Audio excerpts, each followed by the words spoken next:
Good morning. I'm on my patio. This is where I spend my relaxation time, having a little cup of tea. This is a tea latte, so I'm not sure how much it counts as tea, but here I need to sip real quick before we go down.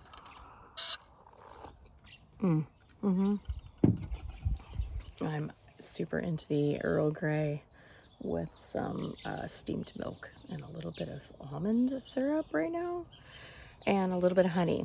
I call that a Vina fog, like London fog, but we're in Vina. So, and I made it up. I think. I feel like I made it up. Anyway, that's what I've been drinking. So I am having my little chill, my breakfast latte here. And I think I need to get out and get my harvesting done early this morning. So I've got 3 deliveries later. I have 2 vase arrangements and a hand wrapped bouquet that I need to deliver. So I thought you might want to come along while I harvest today.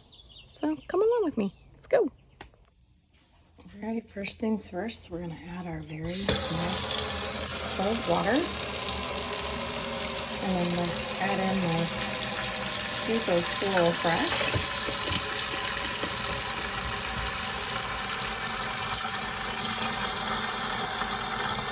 All right, here's what we got going in the cut garden right now. We have our little babies. We moved over from where the greenhouse was to closer to here. That way I can come out each day. And I'm checking on the garden twice. Check on these guys twice. These guys are all, there's a few of these that are going to go in here, but most of this stuff is going to go to the new U-pick. So it's kind of fun to come out here. But you can see lots of things starting to perk up out here. These are still doing their thing. Oh, there you go. These are still doing their thing. There's a bunch on the other side. These gaillardias are just still kicking. It's so funny though, because there's just this one. The rest of this other kind. Okay, here, just one. I don't know, I make myself laugh. Anyway, further on, there's some status. I'm gonna cut across the things here, making sure I don't step in any of my dirt. Status is really happy. So some of this is definitely going today. And then my little crespida drumstick flowers are finally blooming. Took a couple of seasons, but there they are. They're hard to get to actually focus on because they move so much. There we go. But they're cute. I also have quite a few. There's not very many bachelor buttons here, but we really want to harvest them more at this stage. So that's what we're going to be doing today. This bunch over here is ready to rock. There we go. Look at all these.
comfy spot here because I realized almost my entire, look, so I intended on coming out, drinking it, relaxing. And instead I just got to work, which is not abnormal. Here's the things that I do.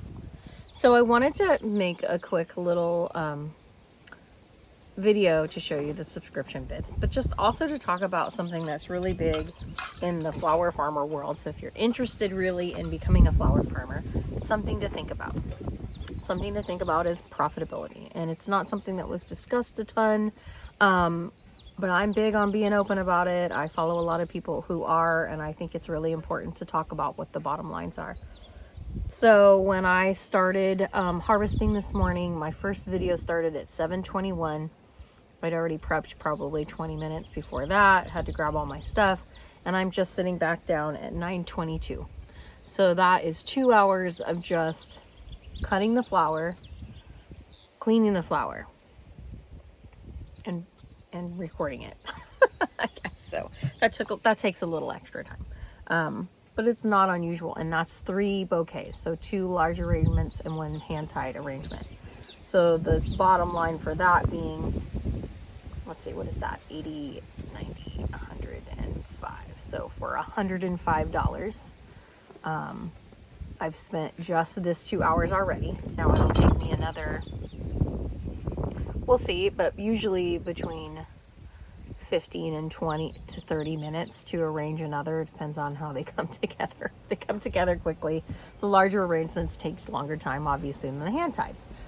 So you've got that time, and that doesn't even count the amount of time that I have spent out in the garden getting these things to grow, the money that goes into watering these things, the soil that goes to grow the things, the cost of the seed, and what am I missing?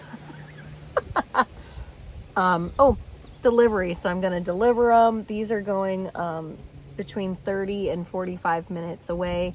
2 are going to Red Bluff, which is 30-ish, and then I'll continue on to Redding, which is 45 to 50-ish, and back home. So that's no shorter than 2 hours total for the whole thing. And I do lump them together by geographical location, so that's better than not. But there's my time to do that, plus gas, plus what goes on my car. So if you think about all the factors that go into this for that $105, I think I'm paying them to take my flowers. I'm paying somebody. Oh no, I don't know. I mean, and you got to think about too, for our situation, some of the things that I'm harvesting are perennials. So I planted them a long time ago. So that cost, that initial cost of getting them, buying the plant and putting it in the ground, that's long gone. So you can't factor that as far as if you were doing like an actual breakdown of it. But it's just something to think about, that there's a lot of outgoing and you have to pay yourself. I'm still working on that, creating that equity and that balance there. I love to do it, so there's nothing else I'd rather be doing. But I am working on how to continually make it more effective and efficient, and find ways to make the time that I'm spending more valuable, if that makes any sense. So what we're hoping with the U-Pick, kind of nice because we put the upfronts, the costs of, we had to buy irrigation supplies, the cost to pump the well, which we all know in this area is obscene, the amount that we get charged for PG&E. So we are looking at the possibility of doing solar. And then again, the time that I have spent just in the babies alone, I mean, if you've watched our other videos, the soil blocking, like blocking and oh my, it's been a lot. But I think overall, it all comes down to where you're at. And this situation, you can learn as you go. Like any learning experiences, it's going to be expensive sometimes. We're doing a lot of that. A lot of it I've already known, so that was lucky. But I think there is good opportunity for things to be profitable, and you'll get there. So don't let that slow you down or stop you from doing this journey if this is where you really want to be. Like for me, I constantly stop myself and say, would I rather be anywhere else? No, I wouldn't. I wouldn't be. I don't. This is honestly all my whole life when I was out in my garden and growing whatever I was growing, which was usually vegetables. I really came to the flower game late. I didn't care much for ornamentals. I'm like, oh, ornamental, what are you doing? Who has got the time for that? And I realized flowers aren't ornamentals. They're part of the whole cycle, and you have to have them, they were great for pollinators, and you have that to create that balance and that organicness. But that was something that takes some time to come to. So my journey has really kind of just been slow and long, because I'm one of those people that I really struggled to learn from other people's mistakes. So I have to kind of walk that line for myself, and I have to see it. I like the evidence to be there. I just one of those. So I'm definitely being conscious in my mind of how this adventure is playing out for me financially. This year with the UPIC thing, it's stressful. It's been stressful. Whoa, I just got buzzed by a hummingbird. But I understand why. So I think that's an important thing, is that going in, if that's, you're stress adverse, which technically I am. I'm pretty stress adverse. I have to stay chill. Stress physically makes me sick, with my issues that I have or have had in the past. It's not the best thing for me. So I have to be smart about how I choose the stress. But I feel like this stress is temporary, which is what's helping me get through.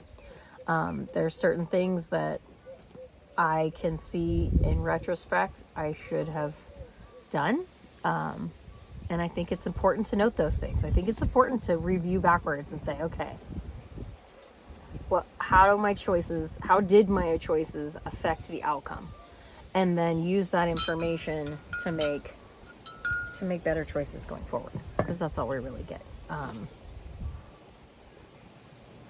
That reminds me, I got a little distracted just now because I'm looking straight ahead of the hummingbird that just buzzed the little adorable, beautiful purple penstemon that I was going to harvest some for these bouquets, and I didn't.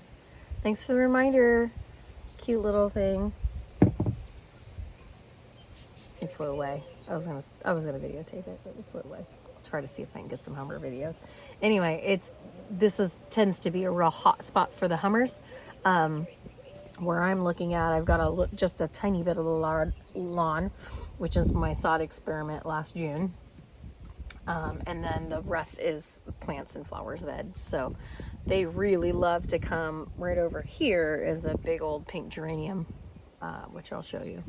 And they love that spot. And then behind me is some pineapple sage, and they love to hit that. And then also on my little patio, you can kind of see the bits of the gazebo here.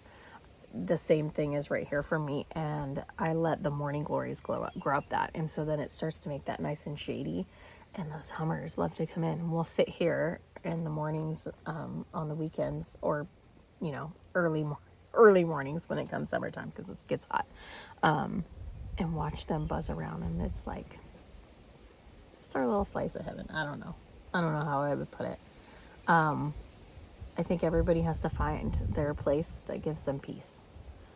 And this is my peace place, for sure. That being said, I think that's all the Zen or information that I have. I do have to say, I have a couple of, again, I'm distracted by the garden. Always distracted by the garden. A couple of peonies are blooming, and there's one plant. I thought I had one over here, but then there was one growing over here, and I'm like, oh, I must have moved it. But no, I actually have two, apparently. Who knew? But that's getting ready to pop, and my hydrangeas too. So those are exciting ones coming online, because last year I had a few that I was able to put in my bouquets, but not a lot. But I love the dimension and the fun that those bring. These bouquets today, you'll see, they've got their irises, Japanese and bearded, are our main focals with some roses, which is fun. I love them. They're beautiful. But it's fun that all throughout the season they change. So this was, I'm going to guess this is the last of it. I'm not sure. I think another hummer I missed. I suck at this. Anyway, all right, I'm going to go back and get to work here and arrange these bouquets, and you can see the final product. So hopefully this little profitability and, God, the hummers are really big right now. Dang it. Maybe I'll try to get some more big. Anyway, I'll stop ranting about it. Let's go get to work.